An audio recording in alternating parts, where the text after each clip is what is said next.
Welcome back to our YouTube channel, guys. So for today's video, just wanna share with you na nakabili ako ng bagong shoes dahil kay YouTube. Another New Balance shoes. Ayan. So papakita ko sa inyo kung ano yung nabili ko. Ayan. Let's see. Buksan na natin. So ang model niya ay I don't know, lifestyle mode divi. I don't know kung ito yung model niya kasi hindi pa ako gaano familiar kay New Balance. Pero yun, nakita ko siya, super ganda niya talaga.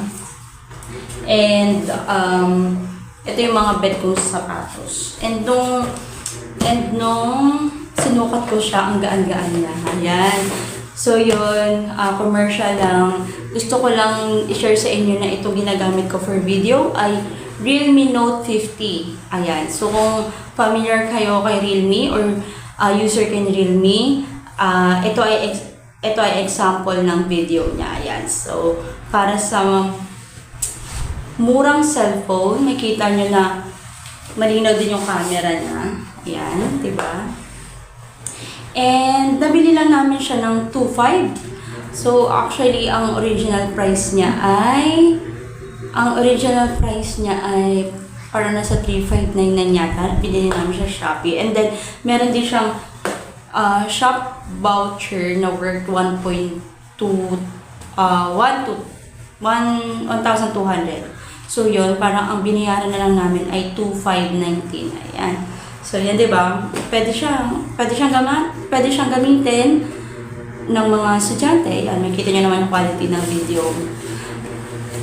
Pwede na, 'di ba? Para sa mura yung cellphone. Ayan. Hello, Realme. Ayan, so balik tayo sa shoes na nabili ko. Nakatas ni YouTube. Ayan. Ayan, guys. Oh, may kita mo, meron siyang NB500 dito. So, parang in personal, ang color niya ay parang dark blue. Sobrang dark blue. And then, meron siya ditong light pink na design. Nakalagay ang New Balance. And then, yung letter N niya na pinaka-logo niya ay may combination siya ng pink and white. Ayan. So, yan guys. Yun. Ang ganda guys. Grabe nung sinukat ko to kanina. Ang pakagaan niya. Yun. So, fan talaga ako ng New Balance kasi nung parang bumili ako year 2019 na New Balance. Sobrang matibay siya. And then, buhay pa actually yung first shoes ko na nabili ko noong 2019. And kasi, nung nag-pandemic, di ba na-stock siya, umangat yung swelas pero pinatahi ko siya. Hanggang ngayon, okay pa siya. Though yung mga dito sa part niya, medyo bakbak na kasi parang, ano siya medyo, para siyang, hindi ko masabi yung ano niya, yung fabric na ginamit dito sa part na to. Pero ito at saka yung first shoes ko is pareha sila. And then yung isa kong shoes, gamusa yung dito. Gamusa yung style niya. And sobrang tibay talaga ngayon. Ano pa siya, buhay pa siya. And kaya lang nalaspag na. That's why humiling ako kay George ng another shoes. And then yun, pinagbigyan niya naman ako bilang nagko-collab naman kami ng mga video dito sa aming YouTube channel. Ayan. So yun, sobrang masaya lang po ako na may bago na po akong shoes. And then, ang price po pala nito ay, ang original price niya po ay 3,995. So, kulang-kulang 4K. Pero nakasale po siya ng 30% off. That's why nabili ko na lang po siya ng 2,796.5 pesos. So, di ba? Pwede na. Nakuha ko yung gusto kong design. Plus, meron pang savings. And then, share ko pala sa inyo guys. So, every time na namimili ako sa SM Department Store, meron akong personal shopper na pinupuntahan. So, ako usually ako sa SM Fairview. So, meron akong personal shopper na contact. So, every time na worth 2K or worth 3K ako na na purchase. So, pinupuntahan ko siya. Ang area niya doon sa my first floor, doon. And then, sasabihan ko siya na naka 3K ako or 2K ako. So, before, nabigyan niya ako ng voucher na 200 off kapag naka 2K purchase ako. Pero kanina, nung nilapitan ko siya, wala na daw siyang voucher for 2K.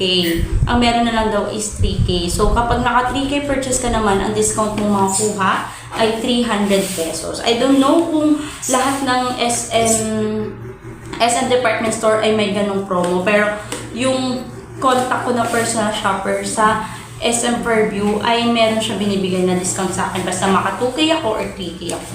So, yun.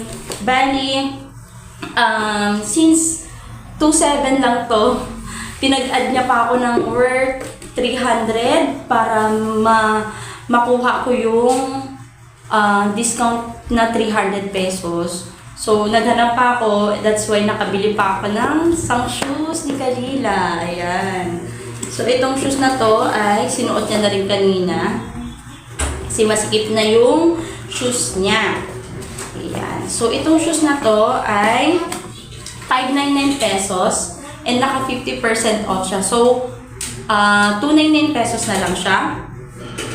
Tamang-tama doon sa pangpuno ko para maging 3K yung purchase ko. So, ang all in all na binayaran ko ay worth, asa na ba yung resibo ko? Worth, resibo ko.